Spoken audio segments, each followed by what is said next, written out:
Pumasok ang sikat ng araw sa bintana. Si Lucian ay nakaupo ng mayabang. Nakaangat ang mga paa sa ibabaw ng mesa. Pinagmamasdan ang katahimikan sa paligid. Isang beses siyang pumalakpak. Tapos na ang introductions. Sabi niya sa tamad na tono. Tawagin na natin ang head servant. Habang sinasabi yun, itinaas niya ang isang daliri. May malinaw na banta. Kumunat ang noo ng isang servant. Bakit bigla na lang ipapatawag ang head servant? Kalmadong itinuro ni Lucian ang unahan. May bago akong dinalang servant. Natural lang na ipakilala siya ng maayos. May halong pangungutya pa niyang dinugtungan. At saka ayokong maulit, yung kaguluhan nung nakaraan. Kaya no choice, kailangan ay report to sa sobrang busy na head servant. Sa loob-loob ni Lucian, eksakto ito sa inaasahan niya. Hindi maaayos ang sitwasyon, sa simpleng paraan lang. Sa tapat niya, nagbulungan ang mga servant. May mga matang seryoso at balisa. Huwag padalos-dalos, huwag tayong maghanap ng gulo. Natural lang yun. Sa tingin nila, si Lucian ay isa ng bulok na lubad. Wala nang silbi, kaya kailangan niyang linawin ang lahat. Direkta at walang kalabuan. Sandaling natahimik ang paligid. Isang servant ang nagsalita, punong-puno ng hinanakit. Isaalang-alang din sana ng young master. Ang sitwasyon namin, may pang-asar na ngiti pa siyang dinugtong. Alam naman ng lahat, kung gaano kaasikaso ang head steward kay Lord Jordy. Anong mali ba talaga ang nagawa namin? Lalong lumakas ang loob ng iba. Oo nga po, bakit kailangan pang manggulo? Gusto lang po naming mamuhay ng tahimik. Nagngit-ngit si Hans. Magising kayo, sigaw niya. Nakalimutan niyo na ba ang tungkulin niyo? Ang tunay na amo ng lugar na to, ay si young Master Lucian. Hindi si Lord Jordy. Sumulyap si Hugo sa gilid. Saka ngumisi ng malamig. Iwan mo na to sakin, Senior Hans. Biglang naging banayad ang tono niya. Masyadong matalino ang mga salita mo.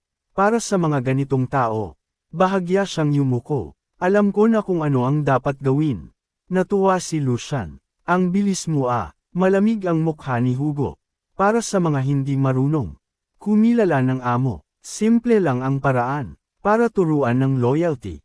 Hamina ang boses niya. Medyo magaspang nga lang. Pwede ba? Ngumisi si Lucian. Matalino talaga si Hugo. Ito mismo ang dahilan kung bakit niya kinuha ang lalaking to. Kung mas maaga lang umusad ang droga, baka kahit siya, hindi na makontrol to. Ipinatong niya ang kamay sa balikat ni Hugo. Go! Sabi niya, yan mismo ang gusto ko. Nagkatinginan silang dalawa, parehong may masamang ngiti. Huwag mag-alala, gawin ayon sa utos. Sa puntong yun, tinamaan ng matinding takot ang isang servant. Tumayo si Hugo sa harap niya. Sa lapit ng katawan ni Hugo, ramdam niya ang bigat ng presensya nito. Parang kriminal talaga, nilunok niya ang laway niya. Hindi ako dapat matakot, isip niya, isang hamak lang to. Tinapangan niya ang sarili. Alam mo ba kung gaano kalupit si Lord Jordy? Matagal nang nagbago ang sitwasyon dito. Tahimik lang si Hugo, hindi ka naman siguro tanga. Para isugal ang buhay mo.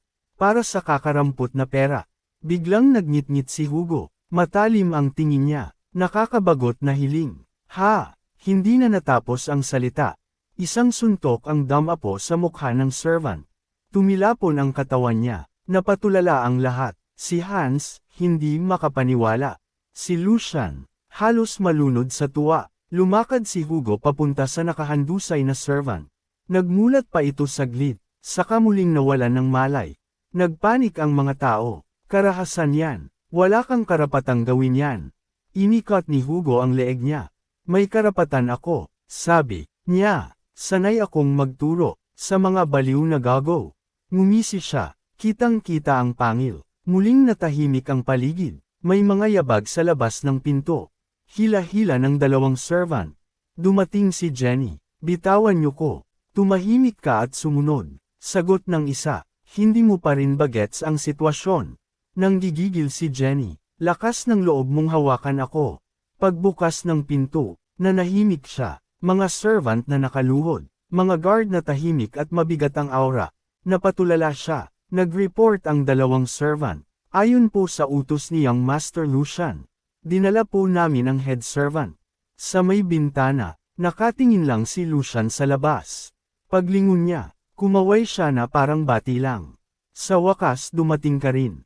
Itinuro niya si Jenny. Pinatawag kita. Medyo naging masyadong masigasig lang sila. Nanginginig si Jenny sa galit. Ano to? Akala mo makakalusot ka? Hindi ako natatakot. Hinding-hindi to papayagan ni Lord Jordy. Kung titigil ka ngayon, maaayos pa to. Pinutol siya ni Lucian. Sino bang nagsabing, ikaw ang mag-aayos? Inabot niya ang latigo sa mesa. Hampas. Simula pa lang to. May halong pangungutya ang boses niya. Kung may sasabihin ka, sabihin mo ng totoo. Pagkarinig niyon, hindi makapaniwala si Jenny sa nakikita niya. Malamig na sinabi ni Lucian. Dahil mamamatay ka ngayon. Sa isip niya, lumitaw ang imahe ng guillotine. Kasabay nito, isang malinaw na pag-unawa. Ang execution ay matagal nang ginagamit. Bilang babala at mabilis na solusyon. Direkta, sigurado, at higit sa lahat, hindi malilimutan. Para kay Lucian, sapat na yon. Mahigpit niyang hinawakan ang latigo. At naglakad papunta kay Jenny. Dahan-dahan at walang pagmamadali. Huminto siya sa harap nito. Tuwid ang tindig, malamig ang aura, nanigas ang paligid. Kinagat ni Jenny ang labi niya. Nag-aalab ang mga mata sa galit at pagsuway. Pinagmasdan siya ni Lucian, na parang nagkukumput lang. Kayang tapusin to, nang hindi binabago ang buong sistema. Mas hinigpitan niya ang hawak sa latigo. Ganito ko ipapakita kay ama. Nawala na ang mahina at walang kwentang third son. Ikan-erba niya ang daliri. Agad hinayla ng isang servant si Jenny. At pinilit siyang lumuhod. Sa galit, tumangala si Jenny. Mayabang ang ngiti niya. Pag-isipan mong mabuti to. Sinabi mong papatayin mo ko. Alam mo bang kahit konting sugat lang sakin? Hindi to palalampasan ni Lord Jordy. Tandaan mo, ang nanay ko ang nagpalaki sa kanya. Sa isang banda, kapatid niya rin ako. Tahimik si Lucian. Nakapahinga lang ang latigo sa kamay niya. Iyon na yun. Yan na naman. Malamig ang ngiti niya. Banggitin mo pa pangalan ng kuya mo. Habang namamatay ka, lalo ka lang magiging kawawa. Kung may iba ka pang dahilan, ilabas mo na. Nanlaki ang mata ni Jenny. Si Lord Jordy.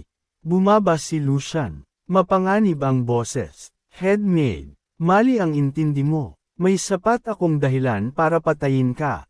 Pag-insulto sa maharlika, pagpapabiyes sa tungkulin, pag-uudyok, paglustay ng pondo, at marami pang iba. Tumulim ang tingin niya, dahil lang pareho kayong pinalaki ng wet nurse. Akala mo untouchable ka na. Sa tingin mo, ililigtas ka talaga ni Jordy. Namutla si Jenny. Mahinang sinabi ni Lucian. Pinakamasama, suntukin lang niya ko ng kaunti. Kung makialam si ama, hindi niya magagawa kahit yun. Itinaas niya ang kilay. Sa katunayan, baka gantimpalaan pa ako. Bumuhos ang malamig na pawis kay Jenny. Kalmadong itinuloy ni Lucian. Isa lang si Jordy sa mga tagapagmana. Katulad mo. Binigyan na kita ng pagkakataon. Ikaw ang nagdala nito sa ganito. Nanginginig ang mga kamay ni Jenny. Ako po ang may kasalanan. Maawa po kayo. Ngumisi si Lucian. Malas mo lang. Sumunod ang purong kaguluhan. Sa labas ng mansyon, naligo sa gininto ang sikat ng araw ang paligid. Humahabol si Jordy kasama ang mga guard. Hindi pwedeng mangyari to. Ilang araw lang ang nakaraan. Si Lucian ang umatras. Ngayon, siya na ang nagwawala. Mas masama pa, pinapatay niya si Jenny. Nanlamig si Jordy. Naglagay na siya ng tao sa annex. Dapat napigilan siya. Pero ngayon, ibig sabihin, kontrolado na ni Lucian ang mga servant. Napahawak siya sa tuhod. Hingal na hingal. Fake yung report. Sabi ni Oliver. Hindi yan makakapanakit. Dagdag ni Gerd. Takot yan sayo. Tumango si Jordy. Oo, malito. Biglang, isang sigaw. Sinipa niya ang pinto. Dugo ang latigo. Nanlungo siya. Si Lucian. Hawak ang latigo. Si Hugo. Mahigpit na hawak si Jenny. Puno ng sugat ang likod. Anong ginagawa mo? Malamig ang sagot ni Lucian. Bakit ka nandito? Pinunasan niya ang dugo. Pasensya na. Busy ako. Bunot ugat ang gagawin ko ngayon. Ilayo mo siya. Sigaw ni Jordy. Kalmadong sinabi ni Lucian. Kung may lalapit ng 3 hakbang, hiwain mo. Itinaas ni Hugo ang kutsilyo. Sakin ang responsibilidad. Tumigil ang lahat. Bahagyang hiniwa ang leeg ni Jenny. Kuya, nagngit-ngit si Jordy. Papatayin ko buong pamilya mo. Walang emosyon si Hugo. Amo ko si Lord Lucian.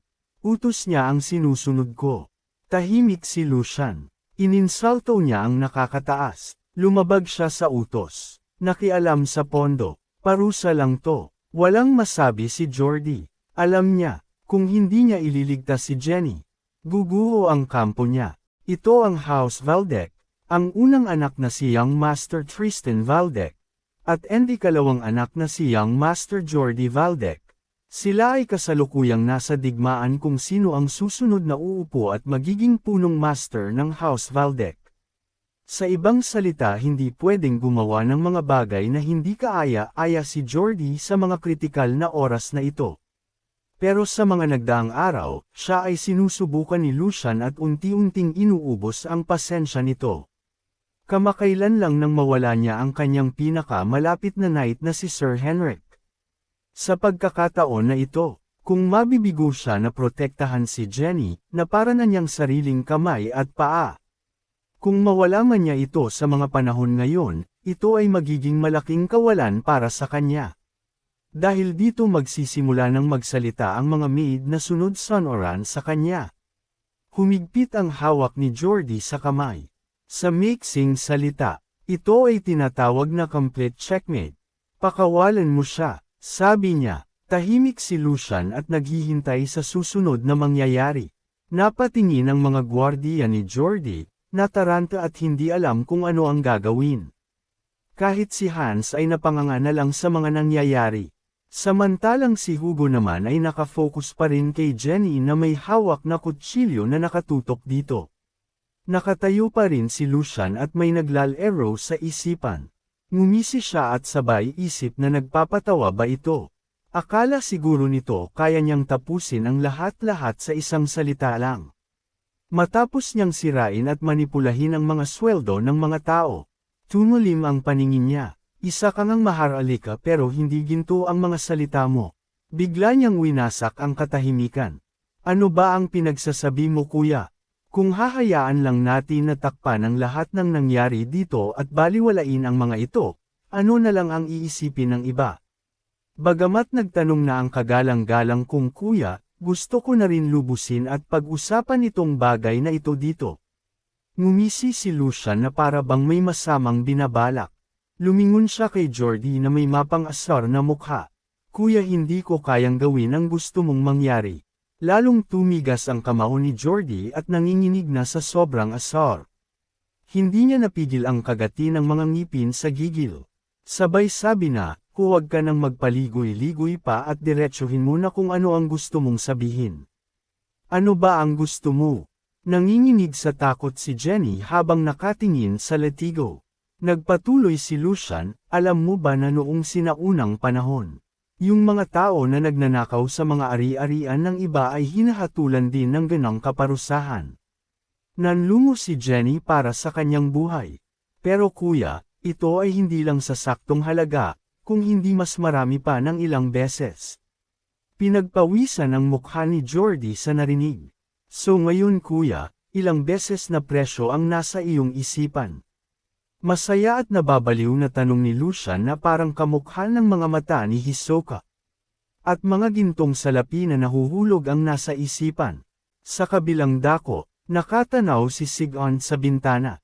Iniisip ang report ni Edwin. Nakatayo siya sa harap niya. At sa ganoong bagay po at naayos ang lahat, tinignan niya ang papel na hawak. Head butler, totoo ba lahat ng ito? Opo, siguradong sagot niya. Ako po mismo ang nakakumpirma ng lahat. 10 beses ang binayaran ni Master Jordy kay Master Lucian para sa lahat-lahat. At si Young Master Lucia ay nag-recruit ng isang tagalabas na ang pangalan ay Hugo. Siya din po ang pinadala niya na magbantay sa annex. Kaya po mabigat ang gwardya sa kanya kaysa sa ibang mga lugar. Ngumiti si Sigon. Marang kumatok sa pinto. Pinapatawag niyo raw po ako. Si Lucian nakatayo. Lumingon si Sigon at nagkatinginan sila. Napaisip si Lucian. Ano itong pakiramdam na ito? Ito ay kakaiba kaysa dati. May ginawa ka raw. Tanong ni Sigon. Nagulat si Lucian sa narinig. Wala po iyon. Disiplina lang po sa mga servant na hindi marunong kumilala sa kanilang mga master. Pero ang race ula ay pinahiya mo raw ang kuya mo. Handa ka bang harapin iyo? Alam mo na hindi niya agad-agad malilimutan ang mga ganitong bagay. Nakahanda po ako sa lahat ng oras, sagot ni Lucian. Ito ay para na rin sa susunod na tagapagmana. Biglang naging ginto ang isipan nito. Kung maiiwasan ko lahat ng kaguluhang iyon, ay kung paano ko makukuha ang pangalan ng Valdec. Nagpatuloy si Lucian. Ayaw ko lang po na magbigay ng kakahiyan sa ating pangalan. Tumahimik si Sigon. Kung si Jordi ay magpapatuloy ang pakikipagtalo sa iyo, ikaw ay free para lumaban pabalik. Pero kung lalampas yan sa hangganan, si Jordi pa rin ang kakampihan ko. Nabigla si Lucian. Ama, ano po ang ibig niyong sabihin? Bakit parang nabigla ka? Nakangiti na tanong ni Sigon. Kahit na may pagkamasiklap si Jordi, ang naiambag niya sa pamilya nitong nakalipas na taon ay malaki. Hindi kagaya mo na nagkulong lang at walang ginawa sa loob ng isang taon. Bilang isang family head, ang pagpili sa taong nakapag-ambag sa pamilya ay isang normal lang na loika. Hindi ba tama ako? Humawak sa baba si Lucian, tumahimik at napaisip. Kung hindi ako nagkakamali, ito ay isang payo kung paano ko hihijitan ang kapatid ko at umangat sa itaas. Magpalakas ka at gawin mo ang sarili mong halaga sa pamilya. Sabi ni Sigon, doon mo makukuha ang mga sagot sa iyong mga katanungan. Tahimik si Lucian sa narinig na nanggaling sa ama. Napaisip siya, mukhang lalo pa niya akong tinutulak pasulong, at mukhang idinideklara niya na kung sino ang susunod na magmamana sa pamilya. Ngumiti siya ng bahagya, mukhang ako ang gusto niya. Gusto niya akong magmadali at kunin agad ang mga oportunidad bago ko pa ito mamiss. Kinuha niya ang sobra. Siya nga pala ama, nabigla si Sigon. Paano kung mayroon na agad akong nakahanda na gagawin? Sabay hampas ng kamay sa mesa na may dyaryo.